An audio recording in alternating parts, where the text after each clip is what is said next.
یہ سب بہت خطرناک باتیں ہیں۔ اللہ تعالیٰ نے قرآن کریم میں ہے جی اپنے پکے سچے وعدے کے مطابق جو بے حیائی پھیلانے والے ہیں ان کے لیے دردناک عذاب کی دھمکی دی ہے۔ ذالک الکتاب لا ریب فیہ، یہ وہ کتاب ہے جس میں کچھ شک و شبہ کی گنجائش نہیں۔ اس کتاب میں اللہ تعالیٰ نے ارشاد فرما دیا ہے ان الذین یحبون ان تشیع الفاحشۃ فی الذین آمنوا لہم عذاب علیم فی الدنیا والآخرہ، ان کے لیے دنیا میں بھی اور آخرت میں بھی دردناک عذاب ہوگا۔ انا للہ و انا الیہ راجعون۔ اور آج کل ویلنٹائن ڈے کا ایک مصیبت آ رہی ہے، اور اس میں بھی بےہودگی اور آوارگی کو عام کرنے کی، اور ہمارے سوشل میڈیا کے ذریعے اور جو الیکٹرانک میڈیا اور پرنٹ میڈیا سب جو یعنی اللہ تعالیٰ معاف فرمائے کن کی سرپرستی میں چل رہا ہے، اس میں بھی جو ہے نا سب بےہودگی آوارگی کو عام کرنے کی کوشش کی جا رہی۔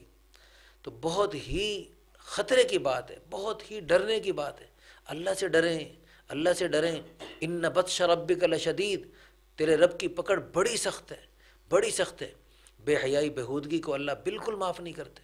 اسی بے حیائی بےہودگی کے یعنی گناہ میں مبتلا تھے قوم لوط، تو اللہ تعالیٰ نے ان کو کتنے قسم کے عذاب سے تباہ و برباد فرمایا۔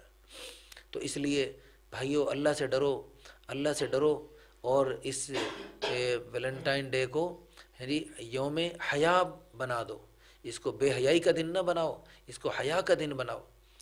ہاں اگر تمہیں بہت زیادہ یعنی جوانی کا نشہ ہے، جوانی کی مستی ہے، تو نکاح کرو، شریعت کا مزاج کے مطابق نکاح کر لو۔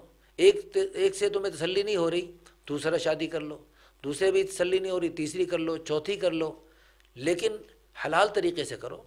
ناجائز طریقے سے دوستیاں لگانا اللہ کی قسم شرعاً بالکل منع ہے، بالکل منع ہے۔ یعنی اللہ تعالیٰ کے پیارے حبیب صلی اللہ علیہ وسلم نے زیادہ شادیاں کی، خلفائے راشدین نے زیادہ شادیاں کی، تمام صحابہ نے زیادہ شادیاں کی، پوری دنیا کے مسلمان زیادہ شادیاں کر رہے ہیں، دوستیاں نہیں لگا رہے۔ دوستیاں لگانے کی اجازت بالکل نہیں۔ تو اس لیے میں یہ گزارش کروں گا کہ ہمارے جو بڑے ہیں قوم کے، برادری کے اور اپنے ملک کے بڑے ہیں، سب کو چاہیے کہ اپنے بچوں کو جی شادیاں اگر یعنی ایک شادی سے انہیں گزارا نہ ہو رہا ہو تو اگلی دوسری تیسری چوتھی شادی میں ان کی معاونت کریں۔ اور ہمارا ایک تجربہ ہے اور ہمارا ایک دعویٰ ہے، زیادہ شادیاں نہیں ہوں گی تو زیادہ دوستیاں ہوں گی، اور زیادہ دوستیاں ہوں گی تو پھر یہ ان الذین یحبون ان تشیع الفاحشۃ فی الذین آمنوا لہم عذاب علیم فی الدنیا والآخرہ، پھر اس عذاب علیم دنیا آخرت میں سہنے کے لیے پھر تیار ہو جاؤ۔